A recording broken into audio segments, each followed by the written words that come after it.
Broadcasting live from the Business RadioX studios in Phoenix, Arizona, it's time for Phoenix Business Radio, spotlighting the city's best businesses and the people who lead them.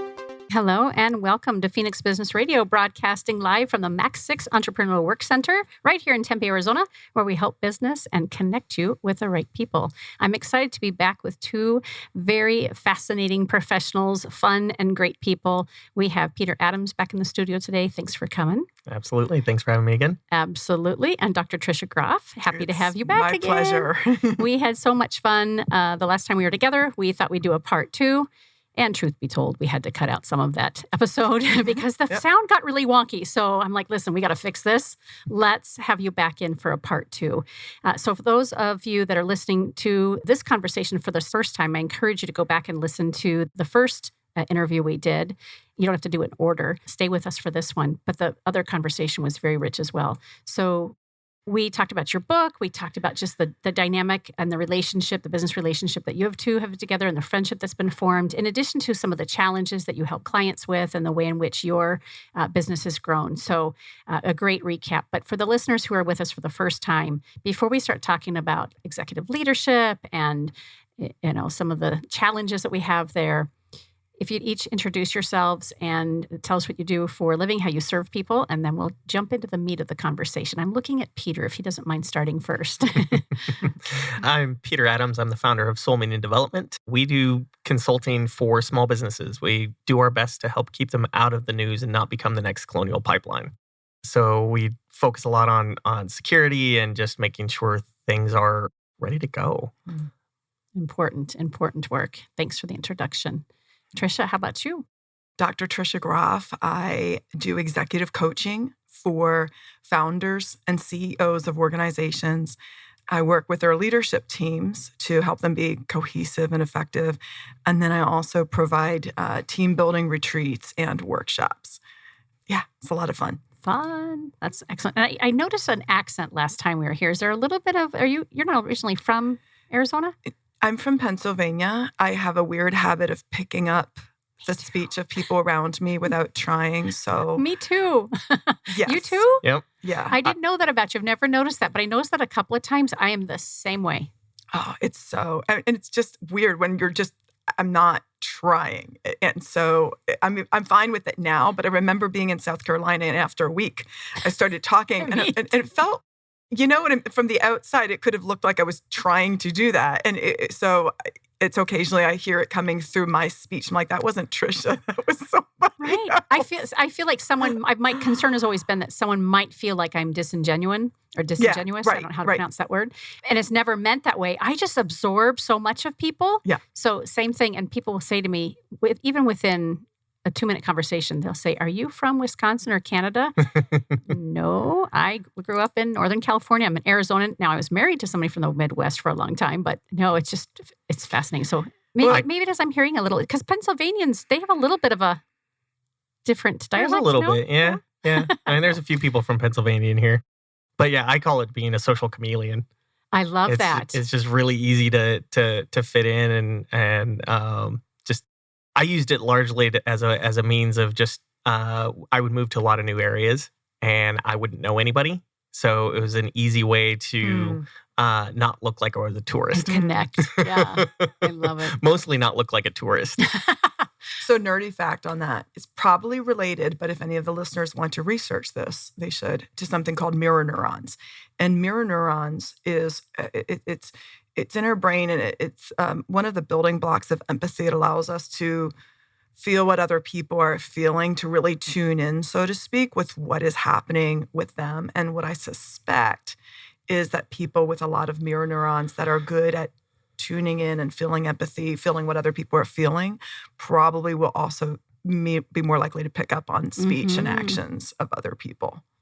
So there's our little nerdy thing for today. Very interesting. Good way to bring it back. Yep, science and psychology and all that good stuff. I love it. So when we were together last, we had, again, we went a lot of different places in our conversation, but we did talk about disappointment. And I thought that'd be a great place for us to start back again today, because when we are business owners or executive leaders, there are going to be perhaps plenty of opportunities that we are disappointed, or one of our constituents or stakeholders is disappointed. And I'm curious if we could we don't have to pick up where we left off last time, but let's talk about how does an executive leader, how do you recommend they manage disappointments? And is that a piece of what you offer your clients? Do you find that that's a theme for people? What I find is that the problem isn't as much when other people are disappointed. It is fear of disappointing other people. Well, I can relate to that too. And that is the theme that had come up last time. Just briefly, we just mentioned it. I said that there's a theme of each week. And this week, everybody's been concerned about disappointing people. And it was somebody, a leader that was worried about disappointing a subordinate because he couldn't give him the promotion that he wanted. A business owner looking at, if you're looking at selling a business, having various conversations with people, and then, what if we start to have really good conversations, and then I'm like, okay, this is not the right move for me. So disappointing possible partners, potential partners. Mm-hmm. And that I've seen it and then, colleagues saying, I need to leave this company and move on. And so what was interesting is that I was seeing it at all levels of leadership, if you will. My clients are high achievers, and that's a personality profile where people really are always working to do their best. And part of that is taking commitment and responsibility seriously. And I think that the downside of that is then also this real concern about disappointing other people in the process.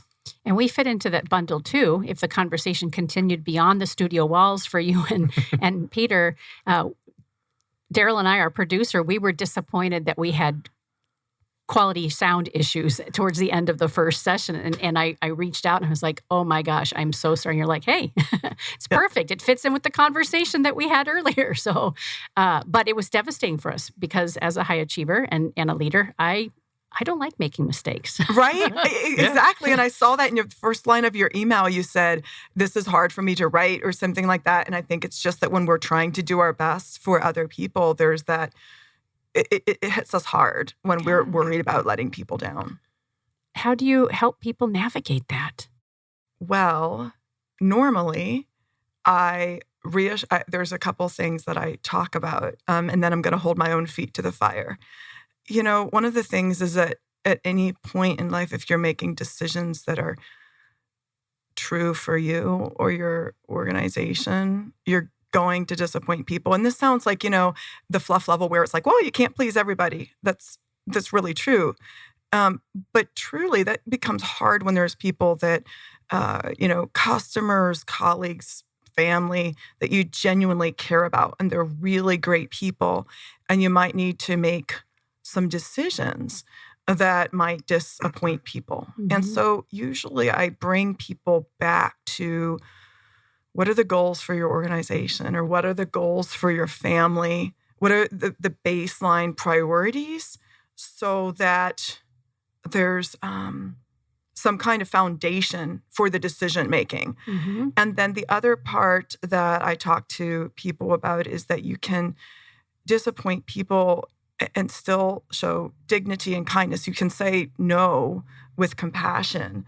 And there's ways that we can be true to ourselves, but also make it as soft and easy for those around us as possible. Mm-hmm. And I mean, it sounds like part of it is, and part of the problem that, those of us that we don't want to disappoint other people, the biggest issue that gets in our way is that we have a hard time being objective about it. And you're really helping people to take a step back and look at it objectively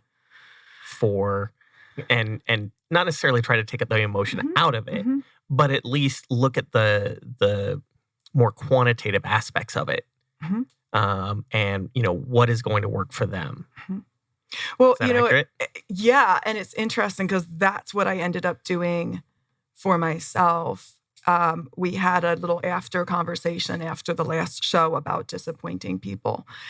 And I was in the middle of talking about what I just said, about how I talk to people about their goals. And, each person, you have a commitment to those around you, but you also have commitments to your family or to your future, to the future of your business. And in the middle of talking to Peter, what hit my brain was, oh my gosh, I'm a hypocrite. And one of the things about me is that I have a high need for congruency. If I'm saying things to my clients, I need to be acting it out to the best of my ability.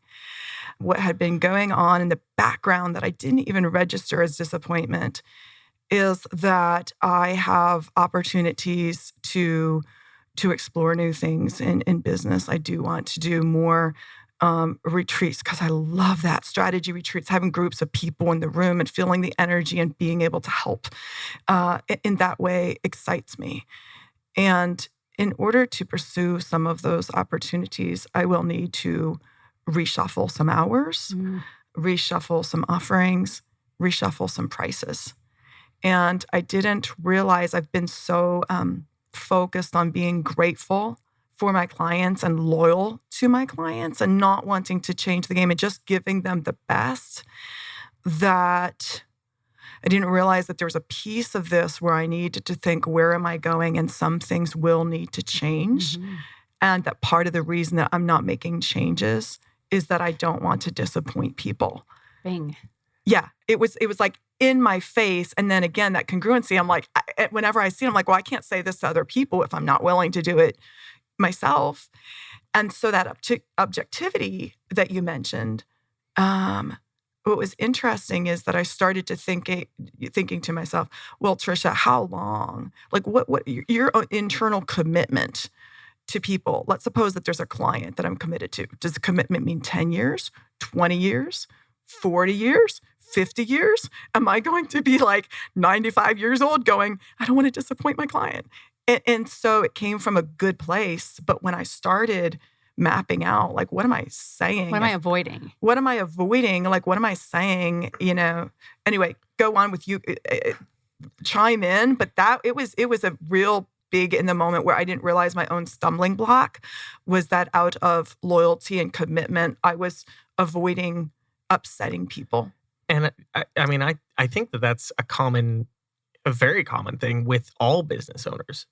I've seen it going back years within some of my own relationships. There's myself not wanting to disappoint my clients, make sure that they're taken care of, to, sometimes the detriment of my own sanity and work hours and boundaries.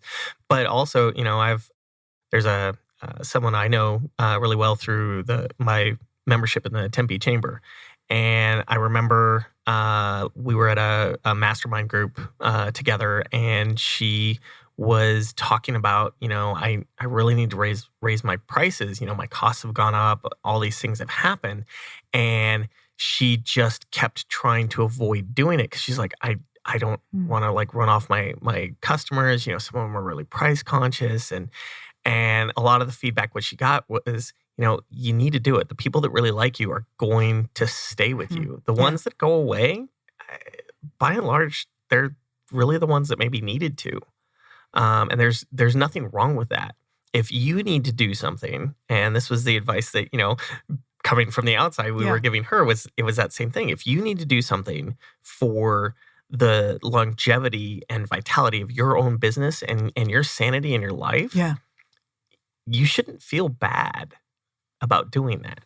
See, you know how profound that is? Like, you say that out loud and then you're like, what does that mean? Right. You just said if you need to do something for the longevity and your sanity of your own life and business, there's no reason to feel bad about it. That's profound. And then when I hold that up as a mirror, I'm like, whoa, that demands action. It's really easy to put that to someone else, but it's a lot harder to look at yourself and think about that. And I love that that's what you do. I know Peter does the same. I do the same, being very self-reflective. And I'm sensing that's what you teach your clients to do as well. And you have to be that, to be congruent and integrity.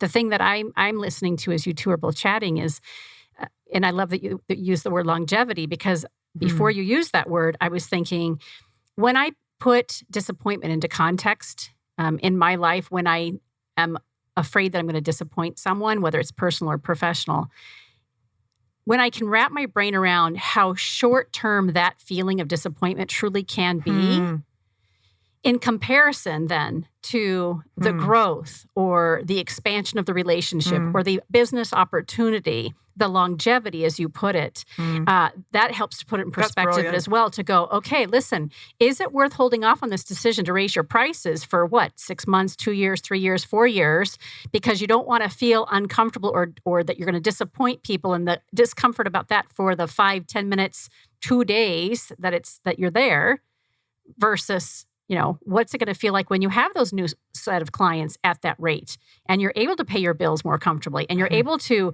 hire more people or whatever that thing is. I mean, that's where I went when both of you were sharing. Like disappointment can be such a temporary thing. Well, it's such a good point, because part of it, I laugh when I'm self-absorbed and I don't mean to be, because it's just like other people will not be crushed forever. When you said it's short-lived, it's like the people that might be disappointed, they might be disappointed, but chances are that 6 months from now, it's going to be a non-issue. Yeah. Yep. Or they might not want to disappoint me. Maybe there's conversations that we need to have, and they're just like, oh, well, whatever, I need something else, or I need to move on, but I don't want to disappoint Tricia. Who knows? Mm-hmm. Yeah. I love it. Thank you for just bringing that experience into today's conversation, based on obviously part 1 and the after conversation the two of you had, because we really just hit on it just very mildly. Yeah. Tell us a little bit more about these retreats and workshops. And we didn't really get to focus much on that. Well, I will, because and I'm so excited to talk about it, because, and I'm really grateful for you guys. I'm always interested how conversations pave the way. And frankly, if it had not been for that conversation, and if it had not been for the after conversation, I would not be having this conversation. Yeah. Because people were asking me, like, how do you want to grow? Do you want to do this? Do you want to do that? And in my mind, I was like, but I don't know where it's all going to fit. And I do have, what will not change is I have a commitment of that whatever I promise people, that I give them the best services. And so, one of the things that was in my mind was wanting to make sure that I give the people that are in my space the utmost attention, and that I maintain that whoever is in my space, that they get that. But since I dealt with like the whole even willingness to disappoint and make changes, I do have space, and I will have space to do. So the retreats is it's this fun. I love doing things that are both fun and productive. And there's a lot of times when teams need to have conversations, important conversations, either about their relationships with each other, the business, usually both, where are we going? And often people are moving so fast in their own domains that it's hard to really connect and build the cohesion in teams. And so one of my sweet spots is coming up with a layout that addresses human needs, energy levels, emotions, the feelings in the group, the objectives of the company, so that I can guide a team through a 1-day or 2-day retreat to really hit some of the conversations that they might not be able to have in the day-to-day. Brilliant. And that idea of fun and productivity. Yeah. My daughter works for Red Bull, and she emailed or texted me earlier today, and she's like, hey, we're doing some team building activities when we've got 85 people on the team coming from all over the country. What are some of the things that we can do, right? That's so cool. they're going to go have fun. That's Red Bull. That's really, they're very productive, but that's what they do. They have a lot of fun. But so often team building is really centered around fun. And while it's productive on the relationship building, maybe there isn't the opportunities to review those goals and things. So I love that it's that intersection of fun and productivity that you're bringing to businesses. Yeah, I automatically go deep. I can't. Like, I'm not. If our listening audience wants a team retreat where people are doing like rope climbing and, I don't know, trust falls and axe throwing. And axe throwing. Like, I can do a piece of that, but that's where I'm at, is what can we, it's the play with the work. Yeah, what's underneath it's that when people leave, I always want people to feel, it's what's underneath. That's where my brain automatically goes, okay, here's the surface level of whatever we say the objective is or the problem is, but let's go underneath of that. Yeah, what's really happening here? Yeah. And in a way that doesn't feel threatening, just like we were talking about disappointing. It's sort of a personal subject. So how do you have important conversations in a way that people feel safe? Mm-hmm. It reminds me of part of the conversation we had last time. You had said something that I thought was really important. Peter was complimenting you on your ability to just be really direct and upfront and offer feedback that sometimes is, doesn't always feel, we don't want to hear it, but when we trust someone like you is basically what he was saying, that we're open receiving it. And you said, yeah, people hire me to tell them the truth, even when it's something that they really don't want to hear. But that's, again, I think one of your gifts that you bring. And what a beautiful thing to bring that into a larger setting with multiple people for a day or two. It's so cool. And that was such a nice compliment, Peter. That was just so nice. Yeah, it is. There's something, I did a team, there's an executive team that I work regularly with. We did a group meeting the other week. And so what that looks like is rather than a whole day retreat, it's an hour or two. And it's just like, okay, this is what we're doing. I'm guiding conversation. And it was so cool to feel the energy and to know that what we were doing was going to help them in 6 different ways down the road. And just to feel that.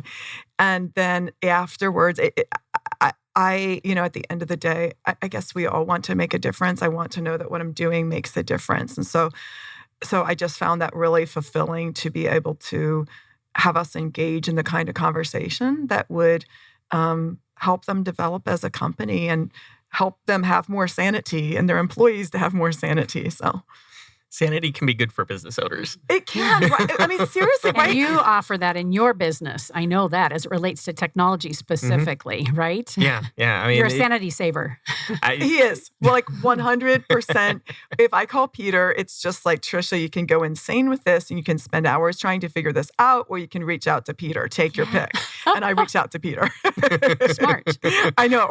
Yeah. I mean, it comes down to, you should be able to, within your business, do what you're best at, period. If your business isn't a technology business, don't try to do technology. You need technology, but you need let Peter do it. Yeah, let someone who lives that day in and day out, because it changes so fast. You don't necessarily have the time to keep up with it. Same thing for what you're doing is they are so busy focused on the day-to-day and getting things done that they don't necessarily think about all of the other things that you're helping them ultimately in the retreats and workshops to focus on. Absolutely. They're completely smart and capable. It's just that there's not enough space when you're running in your path to take care of everything else as well. Yeah. I feel like that's been me the last couple of months. I mean, I took on a new project almost 3 months now. I just finished 2 months. So I'm starting my 3rd month.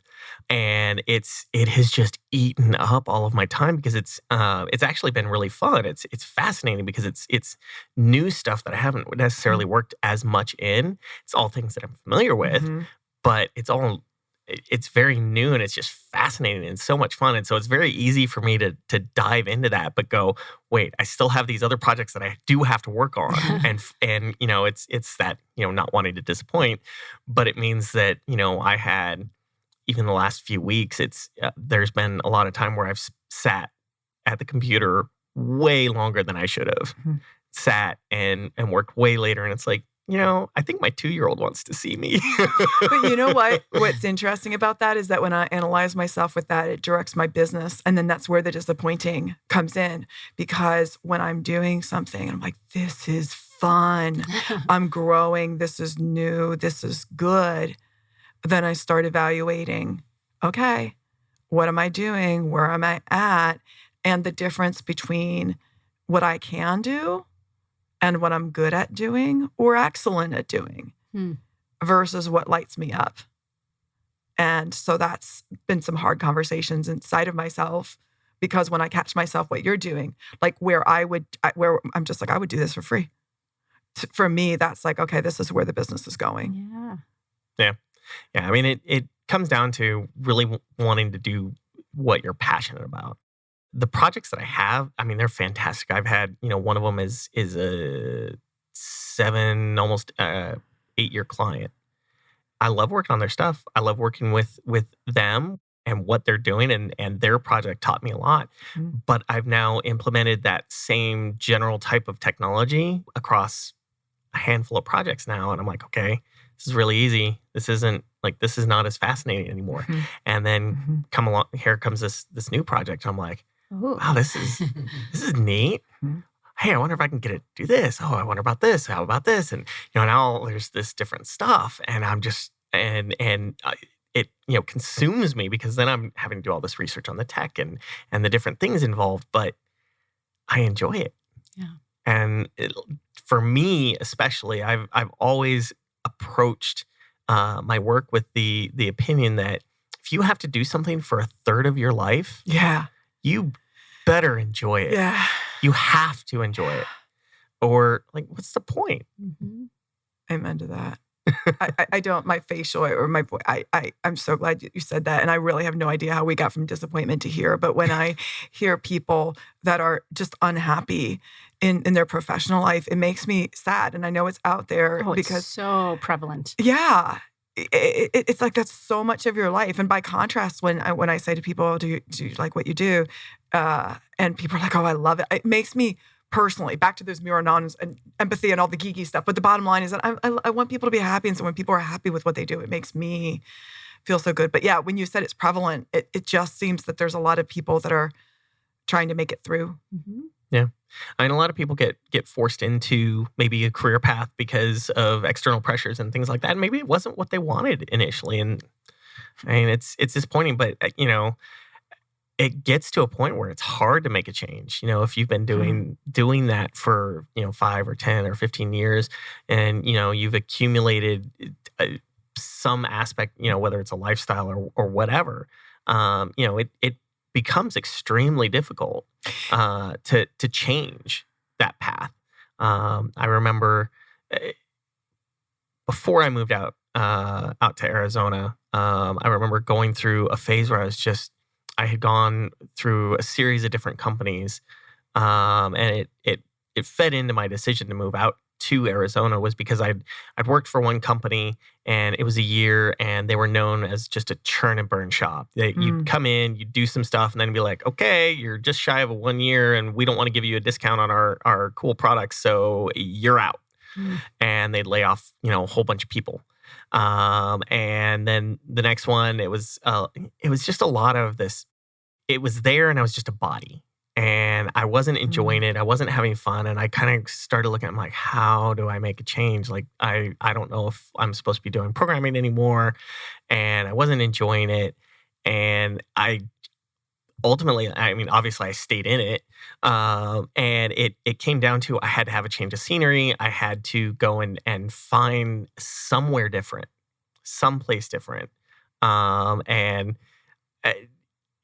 Ultimately, it kind of re-energized me.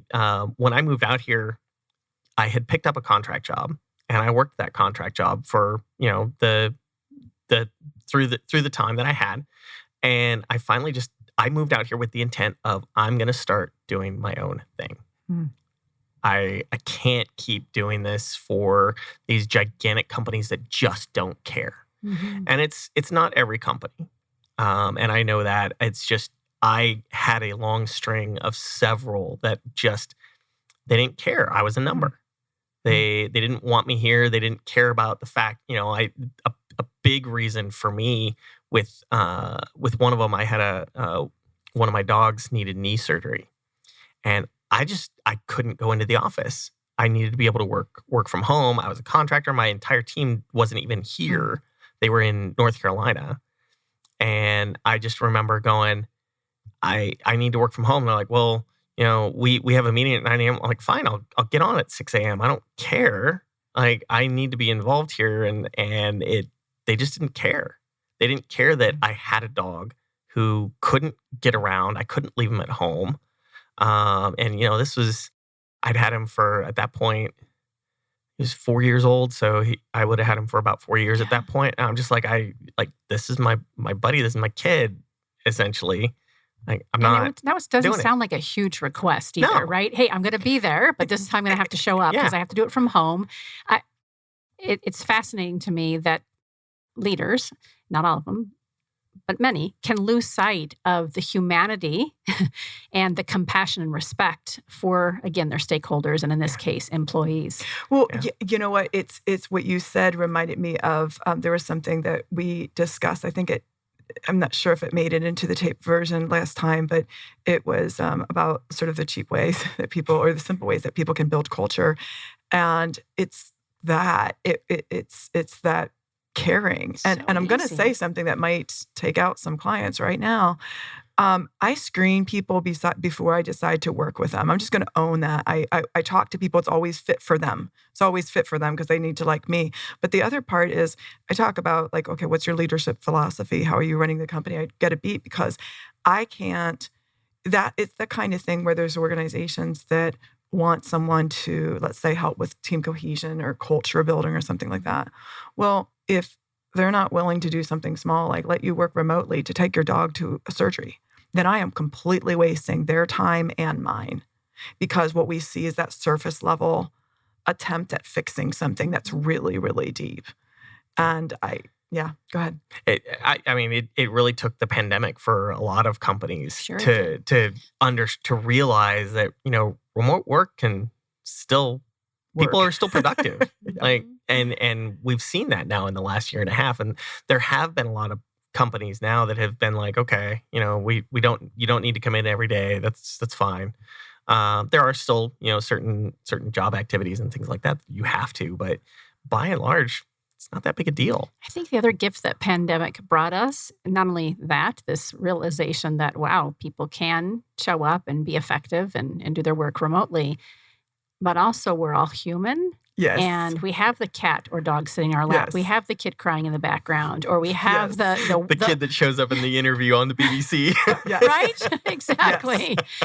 Yes. And sadly, the great loss we've experienced, right? And the depression and the overwhelm and the uncertainty and all those emotions that come into play when we're in a community with each other.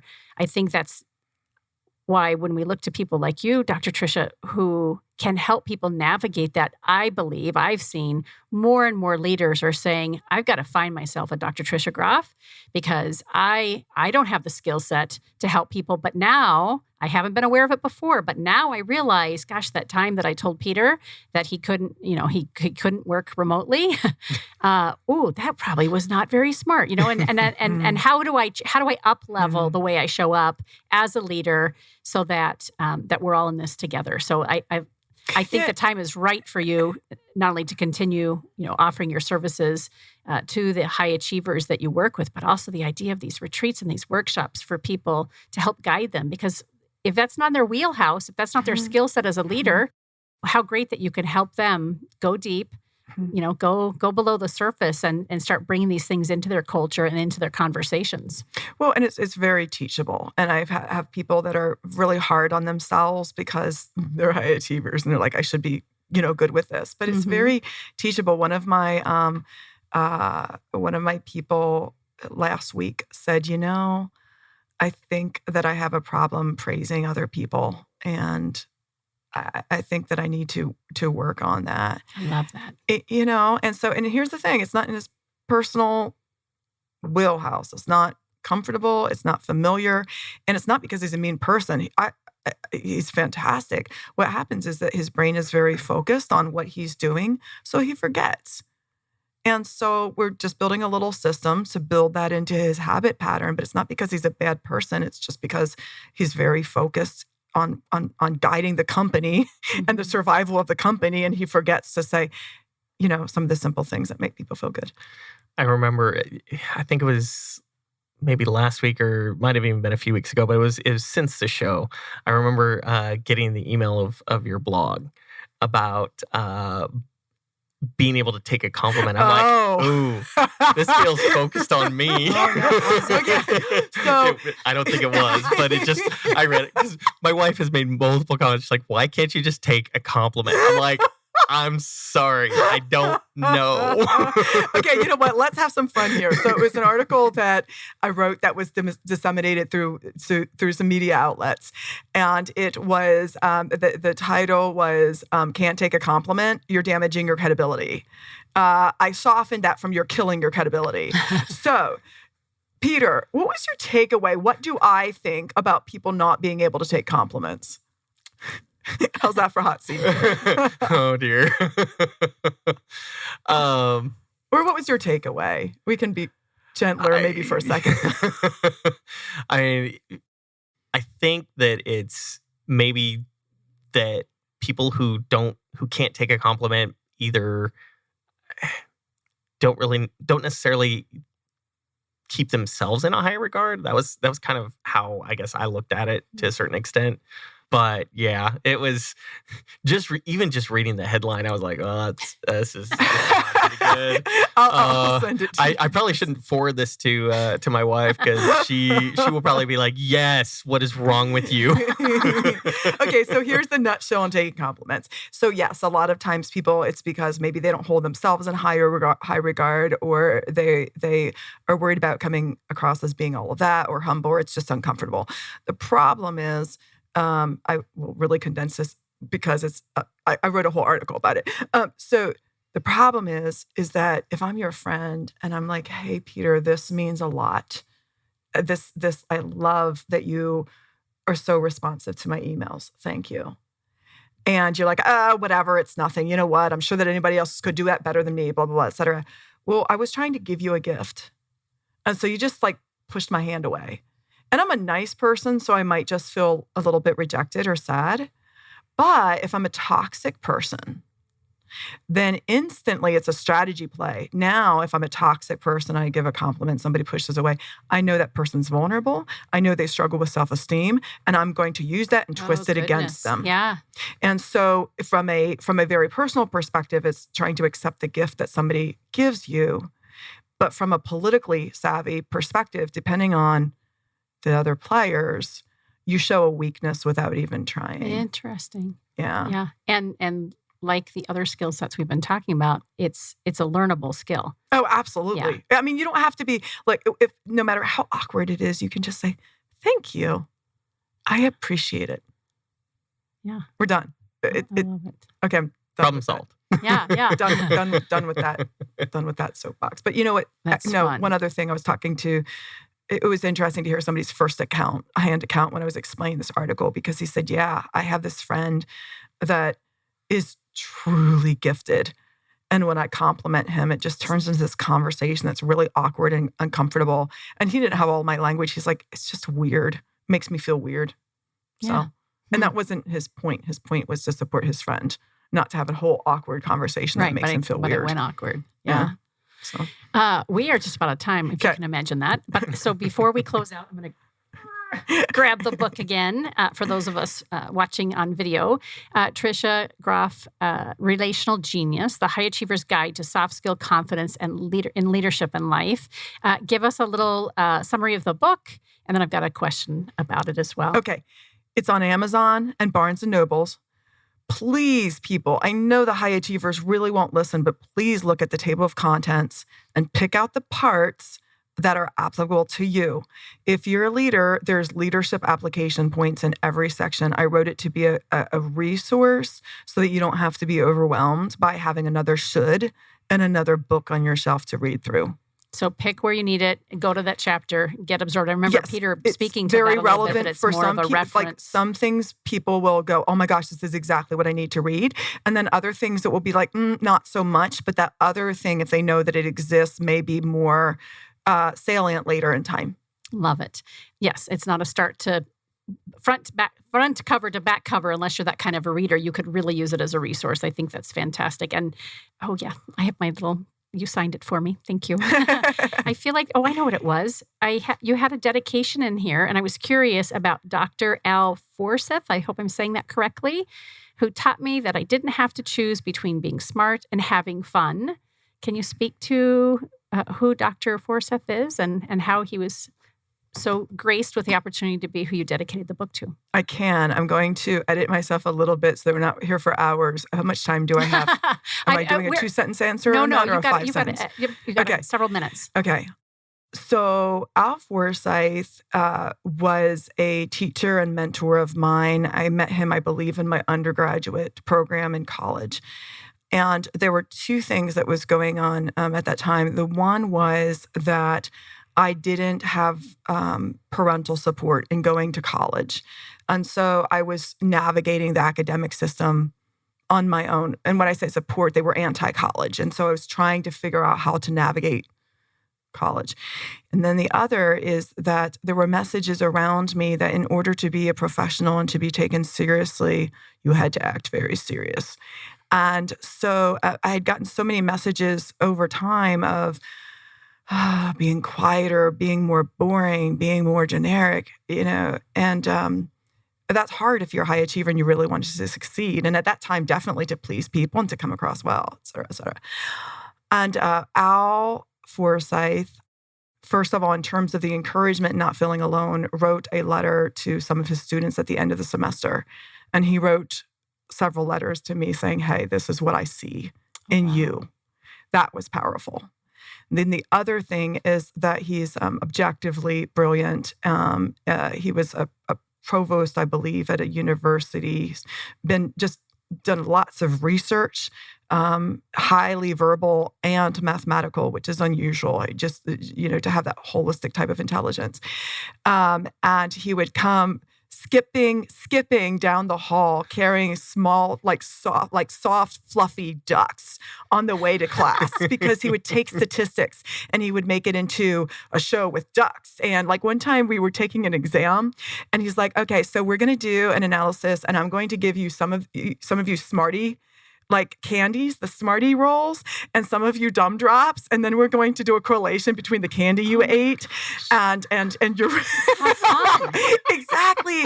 And that's what I live in. Sometimes if people meet me and they're expecting me to be deeply intelligent, and I'm like, hey, look at these shoes, aren't they awesome? And so it was lovely. It was so empowering to have somebody show me that blend. And the gift that's given me is that I'm attracting clients that have that same thing, people that are really intelligent but want to have fun and are able to move back and forth in that space. They can just be themselves. Yeah. It's interesting when you said they can just be themselves, because what I feel is that I can just be myself. And it's just amazing to be able to show up as who I am and help in the best way that I can. Yeah. And you're, of course, passing that on to your friends and your constituents as well as your clients. Yeah. Fantastic. Thank you. Anything else for the good of the order that I hadn't thought to ask that maybe as you were driving into your thought, oh gosh, we should talk about this. But what would you love to end with, either of you? Well, I'm just feeling a love fest for Peter. So I'll say that and then I'll give some encouragement. But you are so genuine and easy. And actually the same thing with you, Karen, because when I was talking about, my own realization about disappointing people and what I need to do business-wise, I don't know that I would have had that conversation if it hadn't been here, because I needed to feel somewhat safe to say, yeah, this is the application that I'm doing to my own life. And the encouragement for everybody out there is that if we're growing and we're doing things right, it's going to be messy. And that doesn't mean that you're a failure or that you lack knowledge. That's like what this conversation, I don't know, to me, the whole idea of being loyal to people and committed to people and disappointing people at the same time while you try to grow your business is a messy conversation. But that's all because we're trying to be wise and kind and make good decisions. Yeah. And so that's all. I know that we think we should all have it figured out, but I think that actually figuring it out is figuring out that messy is part of success. And the second we have it figured out, life and the universe will serve us something up to remind us that you really don't have it figured out. Hey, by the way, hold my beer. Yeah, exactly. Right? When I talk to clients, I say this, it's the cosmic joke. You think you've arrived. You think, okay, I'm dialed in. I'm going. And then whack. I'm like, oh, right. There's something else to learn. Yeah. There's another opportunity for me to be self-reflective and to shift and pivot. And again, it goes back to my comment earlier. I think part of what is so beautiful about, obviously, our relationships, but the way that we show up and the way that you teach and guide your clients is to be self-reflective. to take a look at, you've got the goals and the strategies and the commitments, of course, to the people and to the business and to where you're headed and what you're serving. But you can go much faster, much further, have a lot more fun when you can be reflective and look to see what's happening again, kind of, below the belt a little bit. So thank you so much again for being here. Before I ask Peter if there's any closing thoughts, I would love to have you tell us again where we can find you and what would be the entry point to start to get to know if it makes sense for me and my team to work with you. Okay. So the thing that you'll remember to spell is relationalgenius.com. And that website, I'm building a resource site so that you can, frankly, you're going to learn a lot about me by reading what I wrote, and you can figure out through the book or what I write if I might connect with you. There's a link on there to my service website that is drtriciagroff.com. And I'm just saying drtriciagroff.com might be a little bit more difficult to spell. But either of those, I have links to each other. And so that's where you can get to know more about me and my services. Perfect. And I'm fine with having a conversation. If people are interested, they can reach out, ask me questions, and I'll try to help. Awesome. Relationalgenius.com? Yes. Very good. Yeah. Thank you. Peter, we'll end with you. No pressure. Well, so I think that the main advice that I would have for business owners or anybody who's wanting to start a company or just grow is to just surround yourself with people who you can talk to and that you can be real with, that support you. I 10 years ago was surrounded by a whole lot of people. A lot of them a year into my business were telling me, "Hey, why don't you just go get a real job?" What? Don't be around those kind of people. Be around the people who support you and help you. And if you need to have that conversation, reach out to people that that you can trust. They will help you work through whatever challenges there. You don't have to do the business aspect and be an entrepreneur and be a business owner. You don't have to do it alone. Mm-hmm. That's so smart. I know you were closing. Okay, you're closing. That was so it well is. said. It's a great place for us to close our conversation. And I think that, just again, the way the three of us have interacted today is a great testimony or example of how important that is. We've had some hard topics here and then also off air, and we know that we're tenderly holding each other in that. So thank you for sharing that. Tell us how we can stay in touch with you. Where do we find you? Easiest way to find me is soulminion.com. That's solminion.com. You can get to all my social media and everything from there. Phone number, email, LinkedIn, etc. Excellent. Oh, my goodness. Thank you so much for coming back and having this conversation. I hope we'll get to do this many more times over. You've been listening to Phoenix Business Radio, broadcasting from the Max 6 Entrepreneur Center. Some media leans left, some lean right, and we lean business. Until next time, I'm Karen Nowicki. Thanks for listening.